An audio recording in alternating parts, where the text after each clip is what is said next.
Good day, especially to our beloved teacher, Ma'am Bern Iscorial. And today I'm going to present to you my report on urban geography. And before we're going to discuss my presentation for today, let me greet you a advance Happy New Year. Also, belated Merry Christmas, and thank you, Ma'am, for having us in our class. Today, I'm going to discuss the forging the American city, the migration, ethnicity, and urbanism. I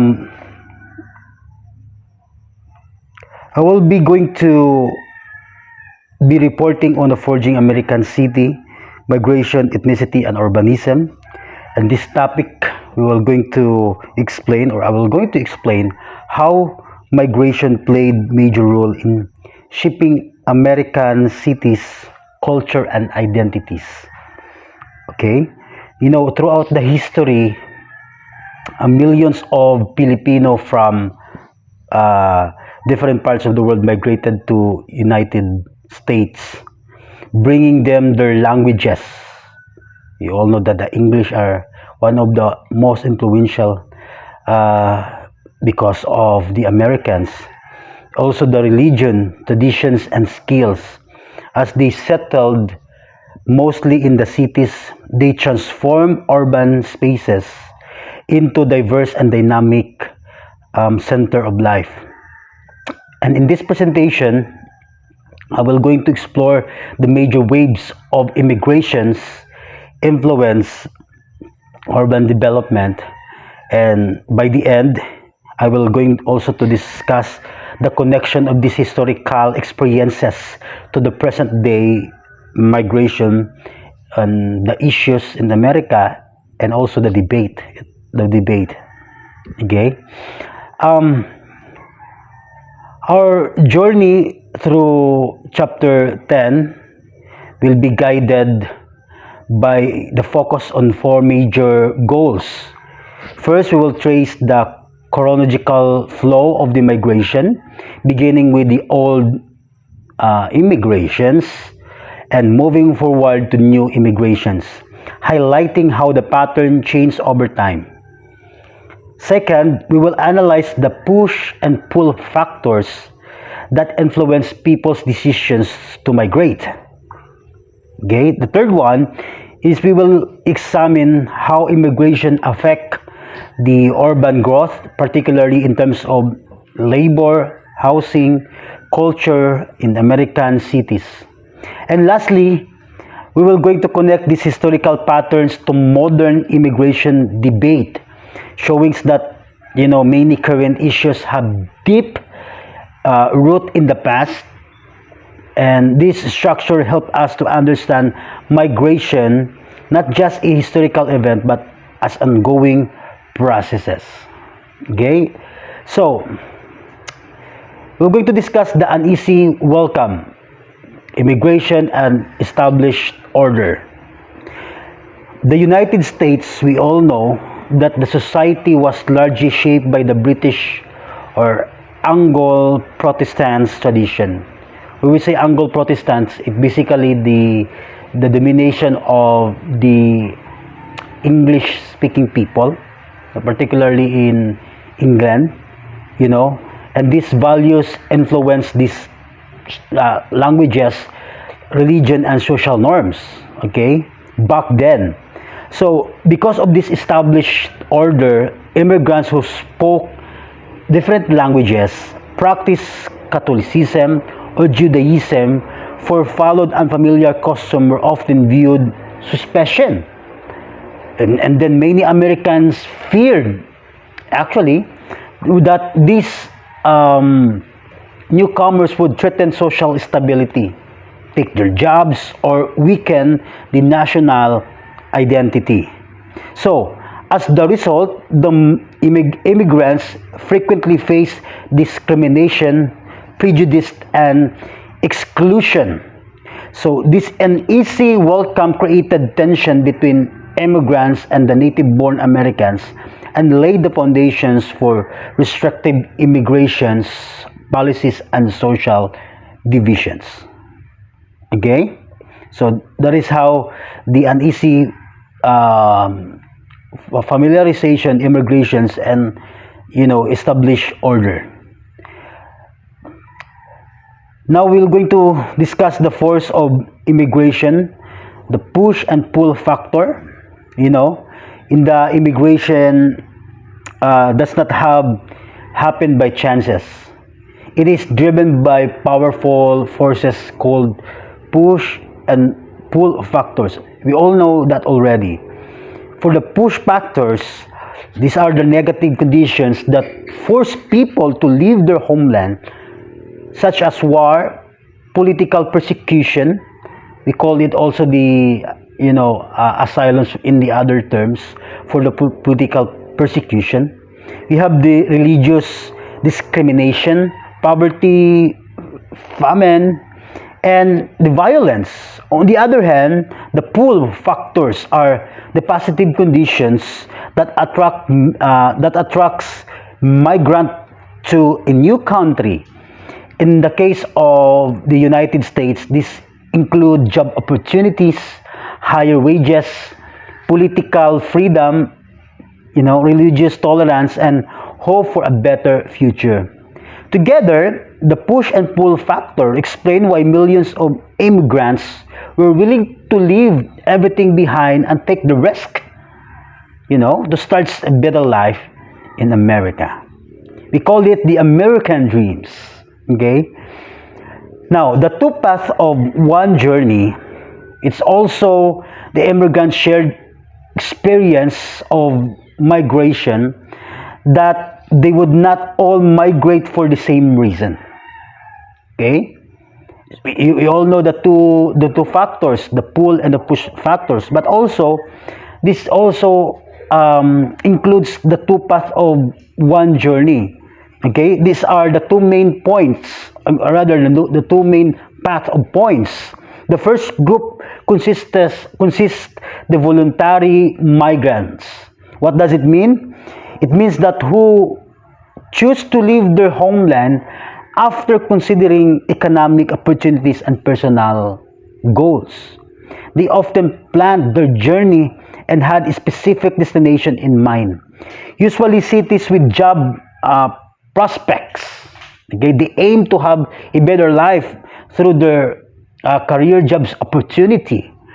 The second one is the group consists with the refugees, or those people who seek asylum, who were forced to flee due to war, persecution, or threat of their lives. Unlike the voluntary migrants, refugees had a little control over their situations and often faced dangerous and uncertainties in their journeys. These two paths shows that immigration experiences were diverse. It's shaped by both choices and necessities. Okay? So the great waves of immigrations. These are the two great waves of immigrations. We have the U.S. immigration history can be divided into two major waves. Each will distinct characteristics, with first as known as old immigration, which took place roughly from 1825 to 1880s. Okay, these immigrants mostly came from northern and western Europe, including Britain, Germany, and Scandinavians. Okay, because they were shared similar languages, religion, and cultural values with native-born Americans. They were generally more accepted into society. Now the second wave, they call it the new immigration. Occurred from 1880 to 1920. These immigrants came from the southern and eastern Europe, also Asia, and France, Canada. Unlike earlier immigrants, they were often viewed as the culturally different. The discrimination is of the racism, and were subjected to intense discrimination, prejudice, and segregation, especially in the urban areas, ladies and gentlemen. So, because of that, because of this, the great waves of immigration, the great influx, okay, of the era of U.S. immigration and urbanization happens in 1820 to 1925. Between these years, the United States experienced unprecedented influx, meaning the volume of the people came into United States as the immigrants. And during this period, approximately, there are 33 to 35 million or 45 million entered in the country. At the peak of the movement, more than 1 million immigrants arrived each year. By 1910, nearly one out of every 7 Americans was foreigner born because of those influx of immigrants. So this massive population growth dramatically changed the nation's demographics and fueled rapid urbanization as the most immigrants settled in the expanding cities where job and opportunities were available.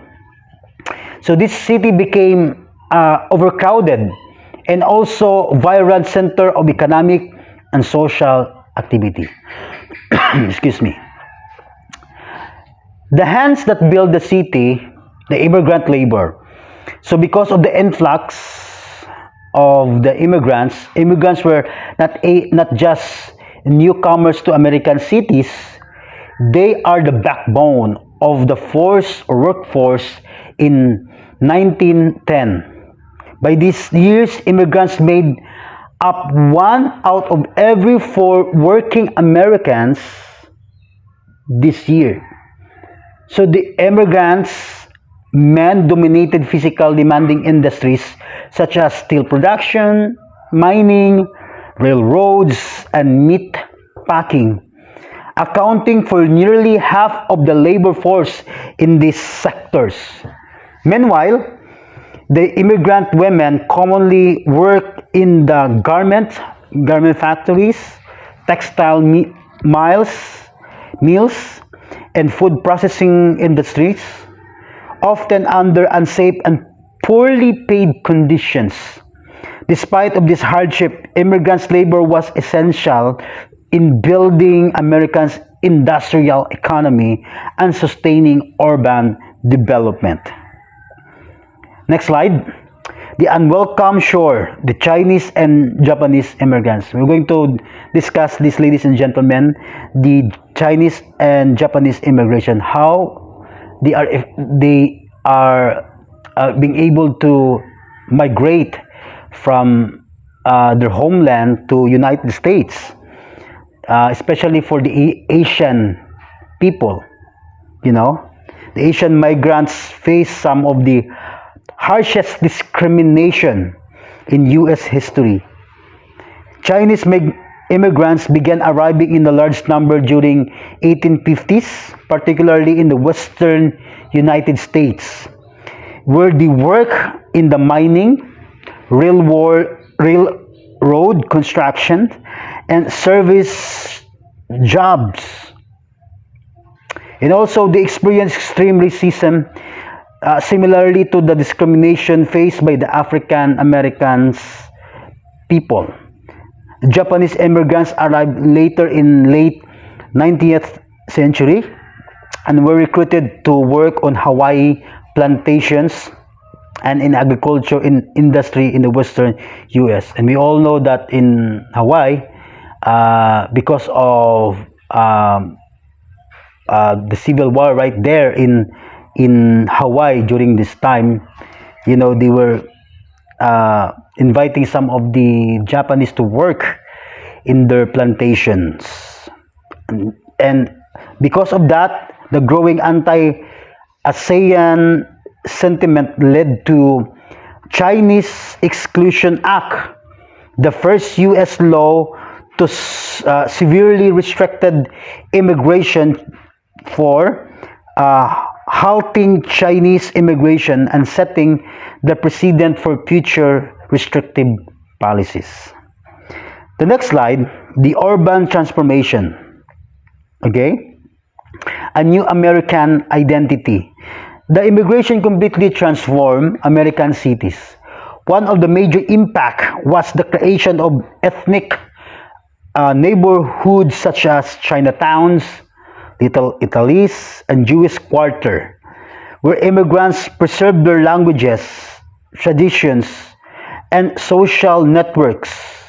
These cities also became more linguistically and religiously diverse.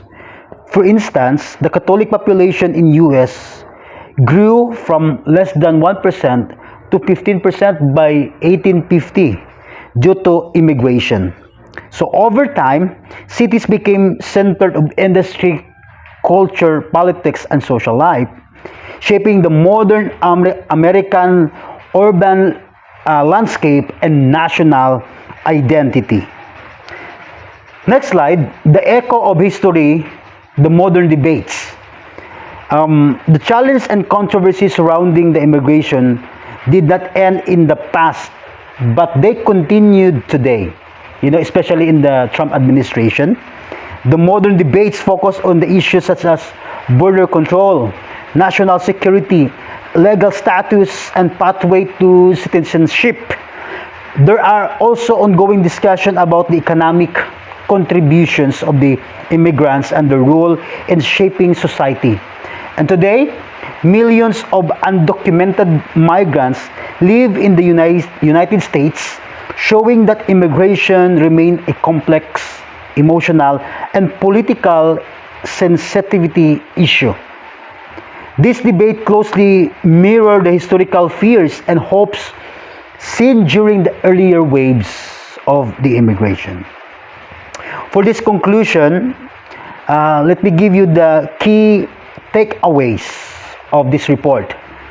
That to summarize, the American immigration occurred in two major waves, the old and the new, which each of these different origins, experience, and level of acceptance.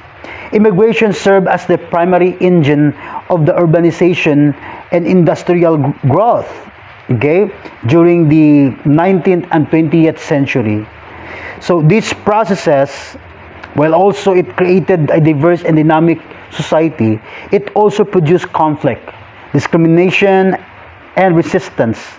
Ultimately, the force of migration and reaction towards immigrants have, continuously shaped American cities and national identities. In conclusion, in this closing statement, the story of immigration is also the story of the American city. The street, industries, cultures, and communities we see today are the result actually, for generations of migrants who struggle, work, and contribute despite of facing inclusion and hardship. So by understanding how immigration shaped urban life in the past, we also gain a deeper perspective on today's immigration debate. History reminds us that diversity has always been defining features of America. What does it mean? It means that it continued to forge the nation's future. Once again, thank you for your listening, and Merry Christmas, Ma'am Bern Burial, Ma'am Bern Escorial, and to the rest of my classmates.